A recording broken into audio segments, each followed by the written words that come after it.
Good evening, everybody. Let me talk about 4 aspects of practice for a few minutes. And tomorrow night I want to talk about spiritual crisis. So some of you, I told you I'd mention that tonight, but I'm going to talk about spiritual crisis and the spiritual imperative tomorrow night. So the 4 points are, first off, if we look around and we see people, any of us, we know we all are busy doing things. We are doing beings. We get up in the morning and we brush our teeth or comb our hair or get breakfast or get in the car or go to work, or we are doing beings. And so that's just an observation, that we will be doing things. We will have goals. We will have intention. There's no way not to have intention.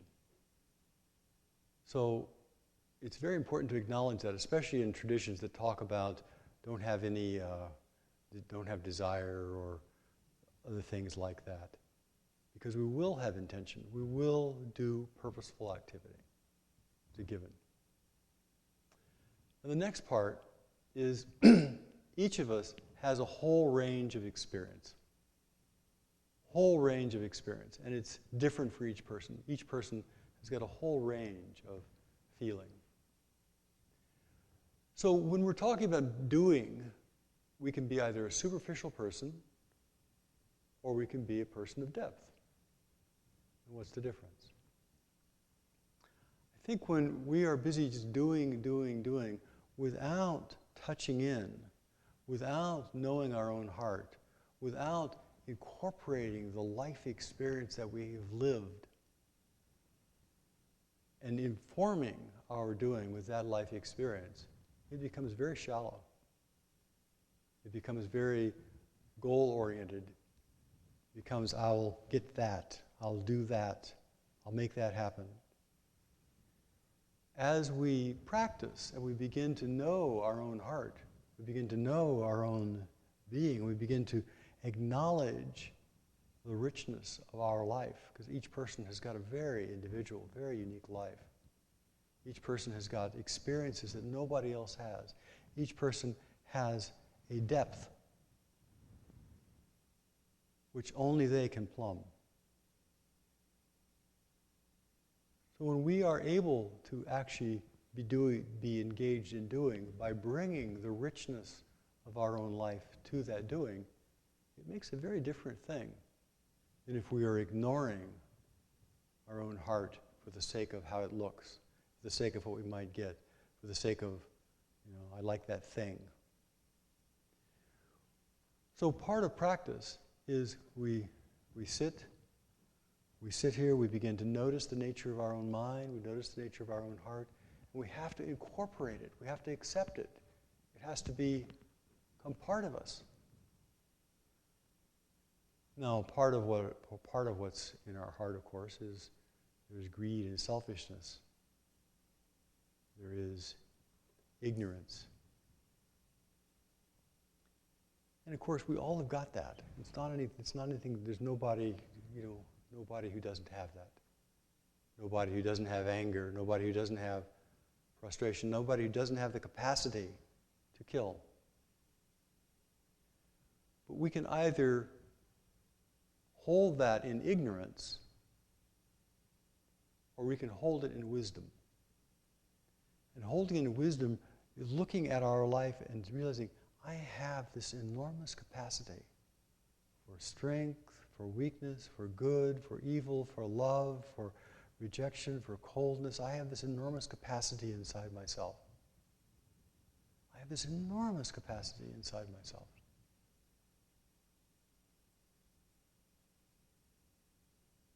How will I choose to express it, to live it? So when we are just doing on a superficial level, doing, I want to get this, I want to get that, I want to get that, and without knowing our own hearts, I think it's a very superficial life. And often we see people who are regarded as very superficial. When we can bring the depth of our being, it creates a much richer meeting. So what does that mean? That means that when we are downstairs talking after this little talk, meeting each other, if we're just putting on a nice smiley face and nobody can see our heart, it's a very superficial contact. And you say, yeah, what's the point? If, on the other hand, our being, because we are present, because we are aware, because we are integrated with our heart, we can meet people whole being to whole being. We have a rich connection. So the other aspect of depth is connection, is interconnection, is interpenetration. I always enjoy when I get to meet people. I went to a 50th anniversary reunion with the Rochester Zen Center. And there were people back there who I'd practiced with for 48 years ago, some of whom I still know. And we had a depth of connection because we had practiced very intensively in some very difficult circumstances. And we knew each other very, very well. And there was a recognition as we met one another. And I think that that provides a kind of depth to relationship. It provides a kind of depth to our social interaction. Is a recognition. Oh, this person too has gone through a lot of interesting things. This person too has touched the depths of despair. This person too has hopes and aspirations. This person too knows what love is like. And then depth becomes a recognition. We meet somebody and we can recognize people of depth according to the depth that we have in ourselves. According to the depth of understanding that we have about ourselves, we can recognize and resonate with other people at that level.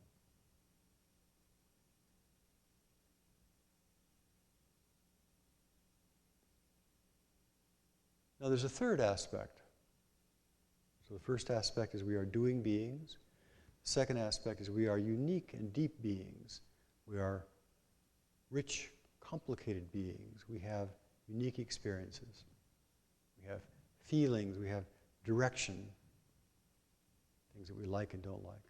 The third aspect, if we look deeply into the nature of mind, we realize that there is a space of emptiness. Not in the emptiness of the sense that there's a big hole somewhere, but at the core, if I'm asking you right here, right now, who are you? I ask you, who is it that thinks the thoughts that you have right now? And you look inside, think, where are these thoughts being thought? What recognizes that I'm thinking? What knows that I have a body? Right now, look. And you can't find anything. What is it that remembers?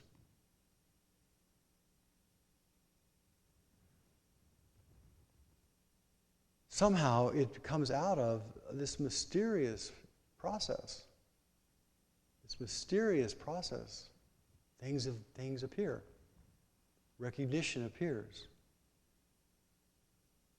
Words appear. Feelings appear. At our core, we are spacious. At our core, there is space out of which creative things are constantly coming. And it may be creative in the sense of words, it may be creative in the sense of making something, it may be creative in the sense of our connection, it may be creative in the sense of awe at the sky, it may be creative in lots of different ways. So the third part is there is this boundless, bottomless experience, space that each of us has. As we can touch that space, our fixed idea of who we are, I am Hogen, I'm a 67-year-old man, I do this for a living, I have this for a wife, or that for a wife, or her for a wife, or it, all the things that we have that make up our life. When we begin to touch the depths of our being, when we begin to touch the spaciousness at the core, we realize, all of these things, all of these people, all these situations are simply passing through my life. They're all temporary. They're all temporary.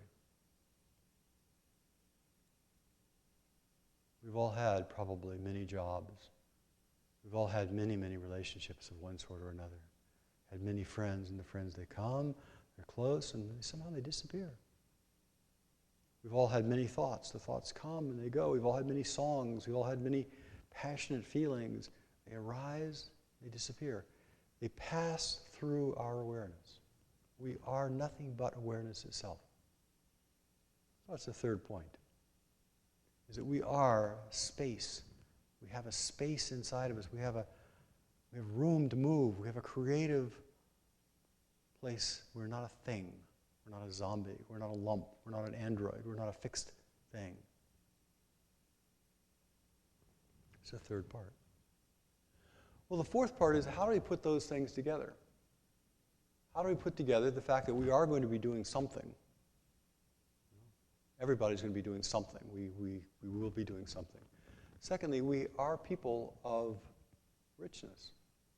We have a depth of being. If we're all insightful, if we've all looked into the nature of our own mind, there is a depth of being right there.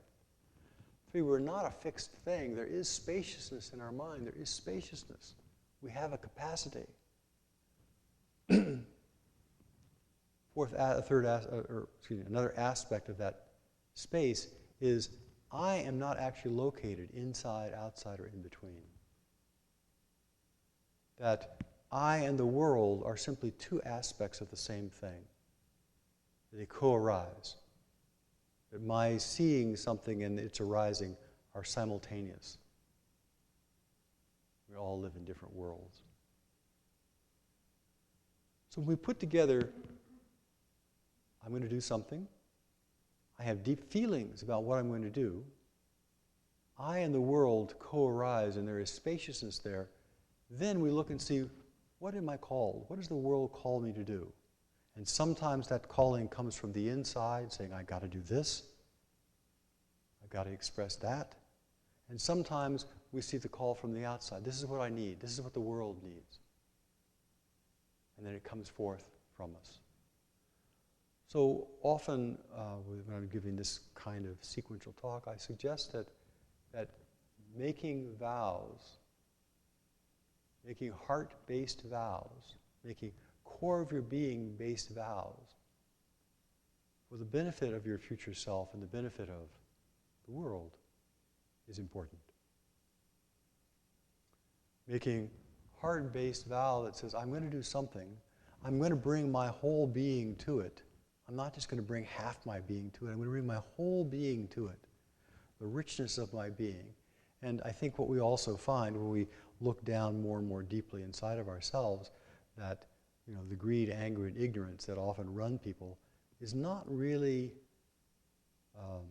in charge, but that the four immeasurables, loving kindness, compassion, sympathetic joy, and equanimity, are really at the foundation.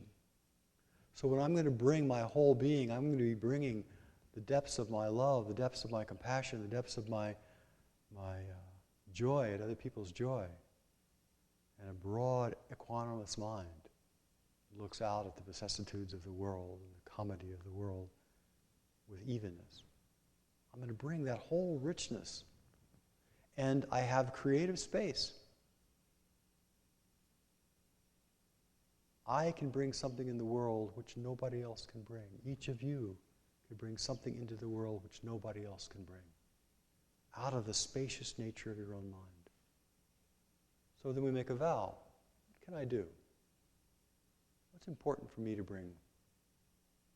And of course, at different ages in our lives, there are different levels of the things that are important. When people are, just getting started in life, they have to kind of fumble around and figure out, what in the world do I do with these things, And they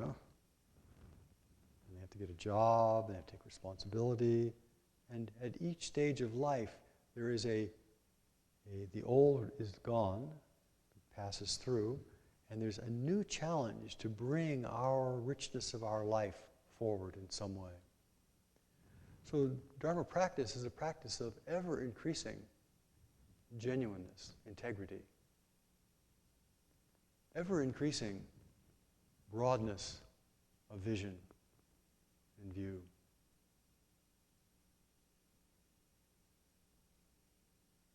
It's not about just a small, okay, I'll calm my mind down and be happy. That's of course very nice. It's definitely happens. But happiness comes and goes. But when we make a vow to have this kind of integrity, we make a vow to offer this unique being their life energy to the world in a way that only we can do. Then, whether we're at home mixing cake batter, or we're taking care of dogs, or we're out feeding the homeless, or we're out building a construction, or we're out doing whatever it is that we are called and need to do, it becomes an offering. Our life becomes an offering. And that, to me, is a very important and vital aspect of the spiritual life. This life is an offering. And when we make an offering, people benefit from it. So as we change and as we become richer and as we richer inside, as we have more integrity, as we kind of accept the fullness of our being, as we change, the world changes. As we change, what is drawn out from us changes. As we change and have more integrity, then there is a way of coming forth regardless of whether the world is falling apart or not. There is a mandate to be genuine. There's a mandate that we have from who knows where, from the heavens, to become the rich person that we have the capacity to be. And it doesn't matter who gets elected president. It doesn't matter. It doesn't matter whether we have the great earthquake. It doesn't matter. That same imperative is always there in our hearts. So I encourage you to think clearly about your intention for practice. Think clearly about what is it that these hands can do, who I can touch, and then bring your whole being to that with commitment, with patience, and with love.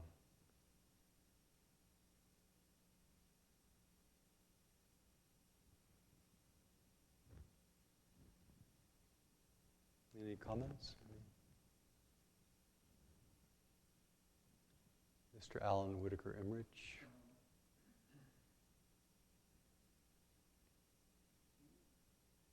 Talk a little bit more about, you talk about that spaciousness, that emptiness at the core of our being. But it's not nothing. So if you could all do this, okay? Right here, right now, stop thinking. Just take a deep breath.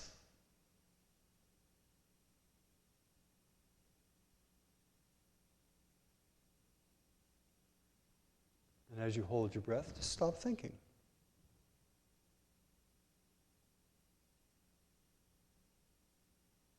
And you begin to recognize the stillness, the silence that's in there.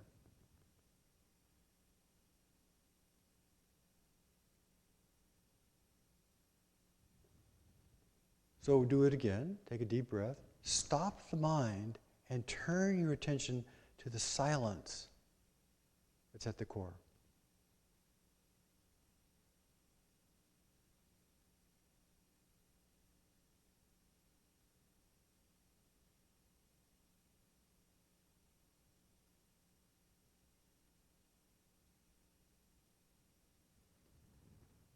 Let's do another experiment.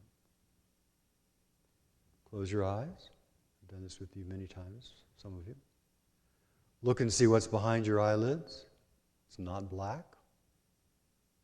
Classic descriptions are it's mottled black and white or black and white and red, snowflakes, static, movement. It's not, the visual field is still present even though your eyes are closed.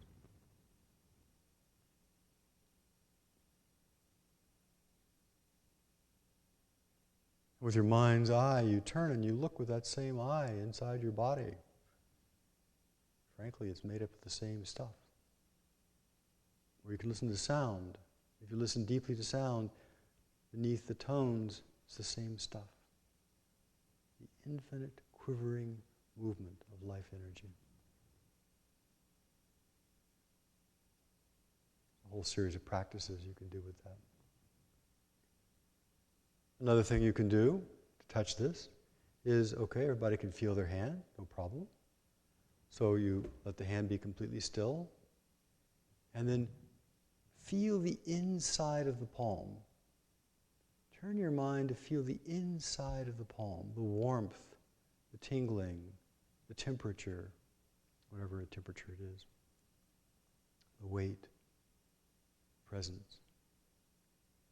When you're feeling things from the inside out, and the mind is not moving, they don't have a shape.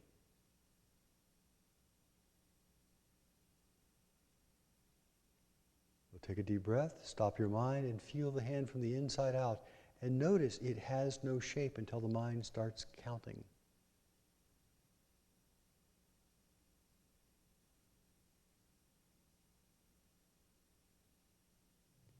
If the mind is not moving, then the spacious awareness, the spaciousness of our own being is there. So whether you do it by stopping the mind and looking and seeing, whether you do it by looking at the energetic movement through the five senses, or whether you do it by becoming aware of the experience before the mind is given shape to things, all of that is at the root, at the core. It's not nothing. There still is awareness. It still has several qualities, several things that you can see. You can see that it is boundless. You can see that it's ever present. You can see that it's tingling with aliveness. You can see that it's self-revealing. You can see it has no beginning. You can see it has no end. All thoughts have a beginning and end, so it has nothing to do with thought. All sensations have a starting and stopping, so it has nothing to do with sensation. It is a fundamental awareness at our core of our being. So part of practice is learning to recognize that. And then to express that. Everything comes creatively out of that. That's a zip course in that particular teaching. And yet there's some sense that it's unique. I think that That stillness doesn't have an essence, but it manifests itself in each of us differently. well, it belongs totally to you in your life.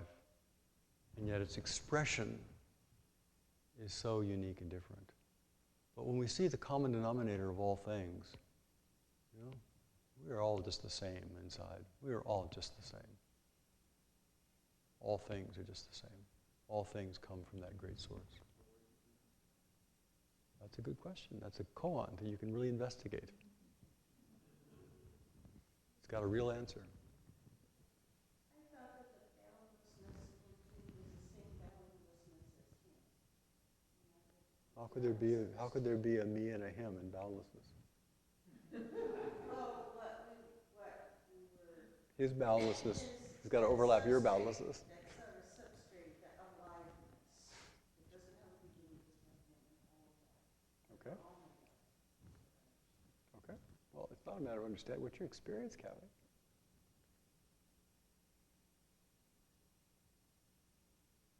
It's not philosophy. What's your experience?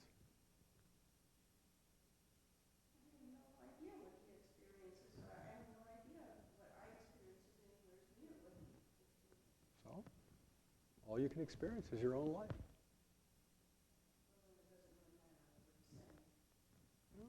Same, different, not a relevant question.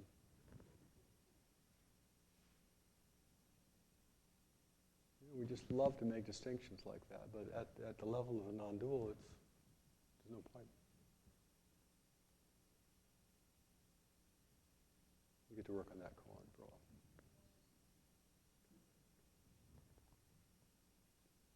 Anything else?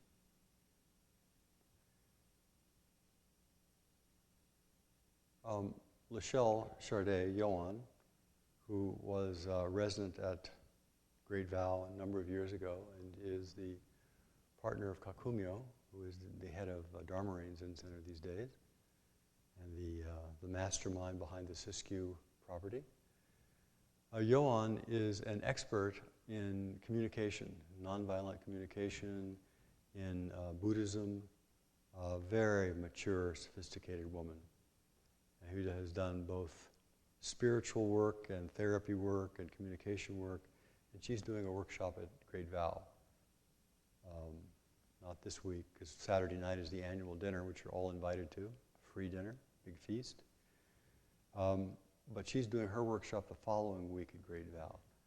And if you're interested in the four immeasurables, loving kindness, sympathetic joy, compassion, and equanimity, if you're interested in those, she's going to be working using those as a foundation for communication, those as a foundation for relationship. And so I invite you to come to that workshop. I especially invite you to come to the annual dinner. If you have books you'd like to exchange, almost any genre, you're welcome to bring them.